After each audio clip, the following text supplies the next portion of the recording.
Guys, welcome back to the Hunt G4 channel. Today we're going to be reviewing the new Darton Sequel 31 ST. Darton has done some really cool things this year.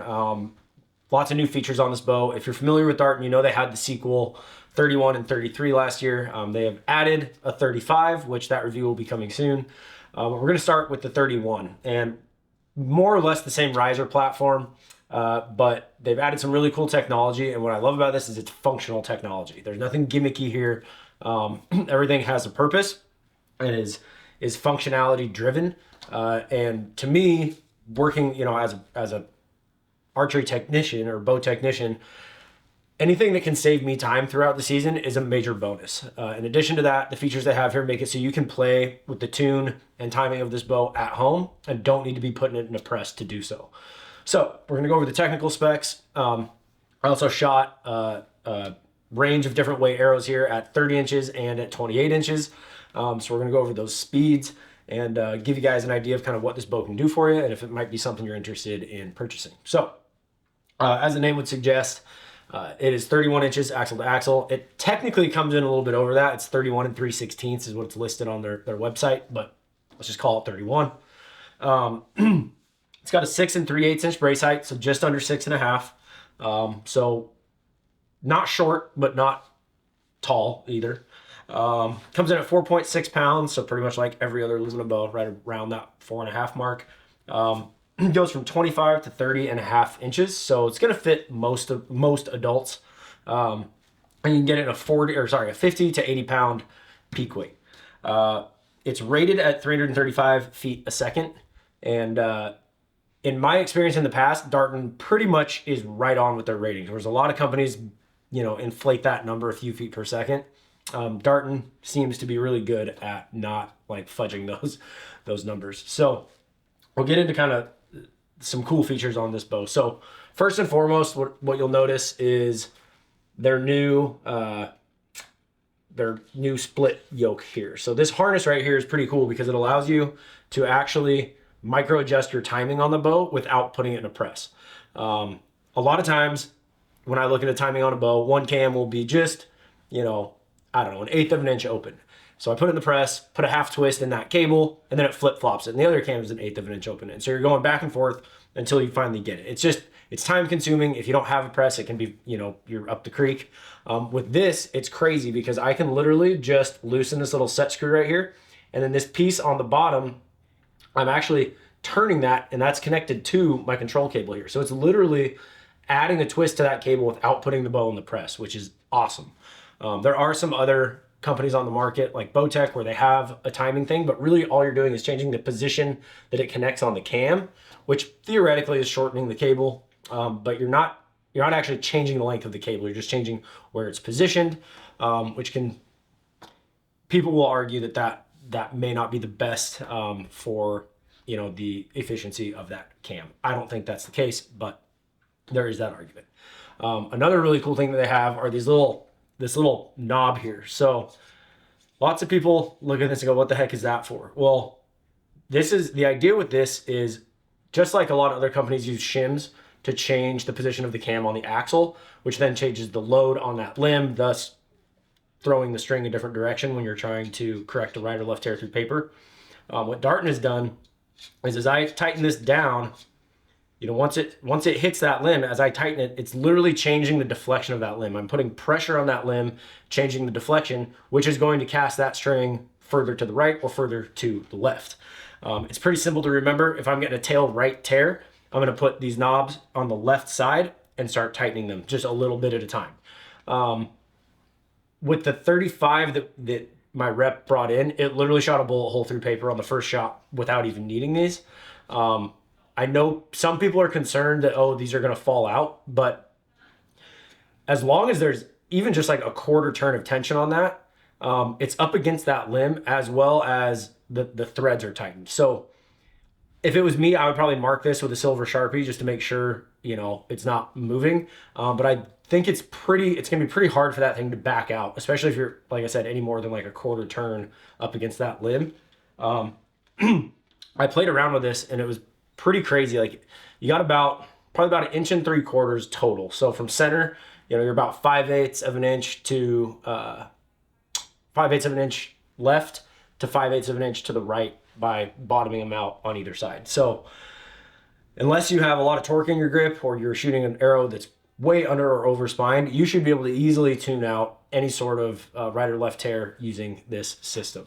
Another really cool feature, or I guess use for that, is if you're broadhead tuning. So broadhead tuning, you're essentially thinking of it as through paper, right? So if I'm getting a right impact with my broadheads, that means the tail of my arrow is kicking left.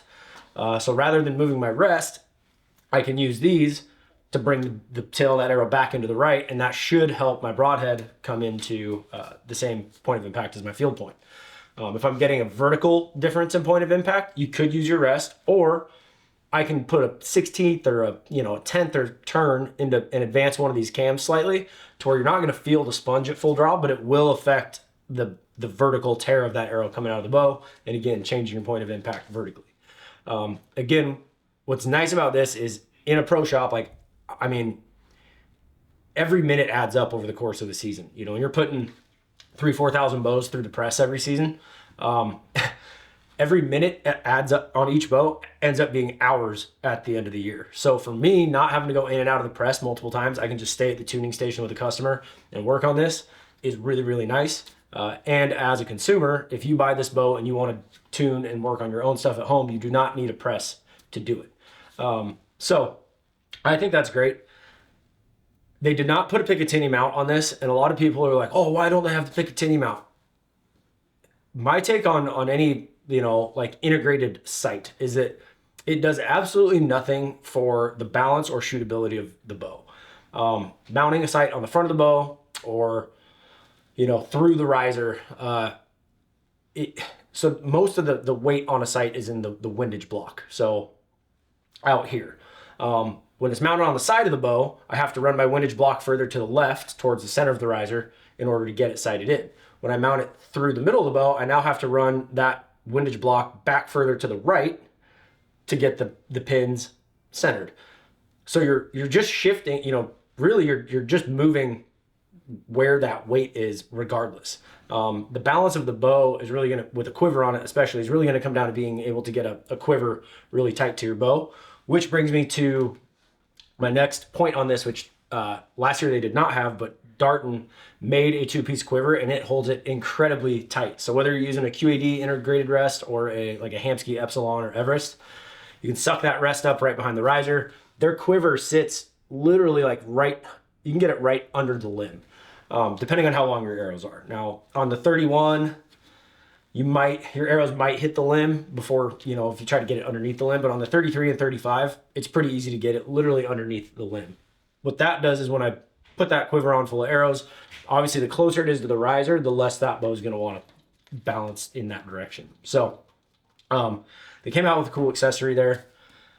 On the cam system, Darton, like I said, Darton's been around for a long time. Pretty much every bow that I can think of besides Matthews has used a Darton patent at one time or another.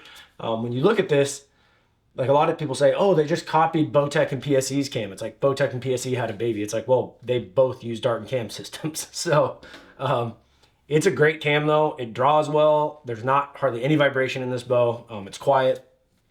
Just in the fit and finish of this, that's been one area that I think Darton has kind of been trying to get their feet under over the last couple of years is just building a bow that looks as good as it shoots. They've always been functionally, great. But some people aesthetically were and unfortunately that's kind of the world we live in. People come in, you got this carbon Hoyt and carbon PSE and the new Matthews lift, and the Darton historically has looked just kind of clunky next to them. But in my opinion, they did a really good job with this. There's no anodizing or machine marks on the cam. The hardware that they use on the mods seems to be upgraded this year. Last year we had some strip out or draw stop bolts break, but this year they seem to have addressed that. In the module system, it comes with, so there's 3 different mods you can get. It comes with 2 of them, the standard and then the speed mods. There's also 2 different size draw stops that you get. So between the different mods and different size draw stops, you can really customize the let off on that bow. So you can go between, probably 85 and 80, 78 or 80. They also make a 75% speed mod that is sold separately. So if you're a guy who's shooting, 55 or 60 pounds, but you want that holding weight, you can get those 75% let off mods, get the holding weight you want, and still hold a lower peak weight. So they really, like I said, everything they did with this has a function. There's no gimmicks on this bow, which I really appreciate in this day and age in the industry. Again, that's not knocking any other companies. It's cool to mount your sight through the riser and have a stabilizer that goes through it, but at the end of the day, it doesn't do anything for how the bow actually shoots or tunes, or makes it easier on your archery tech or yourself if you're tuning at home. So I would highly encourage you to come down and shoot one of these, or go to your local pro shop and shoot one. One cool thing about these is we are able to ship these. Currently, this is the only one I have. Our order is in. We're just waiting on them. But Darton is one of the few companies that will allow you to ship bows. So if you see this video and you like it and you want me to set one up for you, probably best to just call the shop and we can get your information. They come in a bunch of different colorways. This is obviously all black. They got some really good looking colors, a couple good camos. So should be able to find a bow that you find attractive, so to speak. So like I said, I really think this is going to do well this year, just because the price point is about a couple $100 less than every other flagship bow. It has all the same technology, and you get a lot of bow for the money with this. So appreciate you guys watching today. We will get to the speeds here.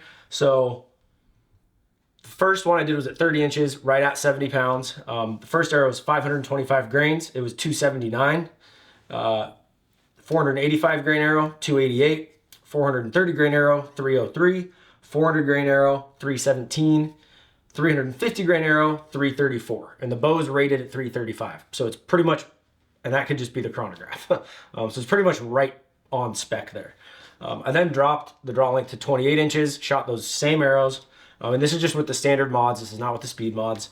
So 525 grain at 28 inches was 260. 485 grain arrow was 269. 430, 282. 400 was 296. And a 350 grain arrow was 311. So super efficient. If you look at the speeds, they pretty much just, with every arrow weight drop there, they drop almost the same amount. So, yeah, I think they did a really good job with this. I can't really think of anything like I have in the past to be like, oh, I wish they did this a little bit different or did this a little bit better. I think they pretty much knocked this bow out of the park.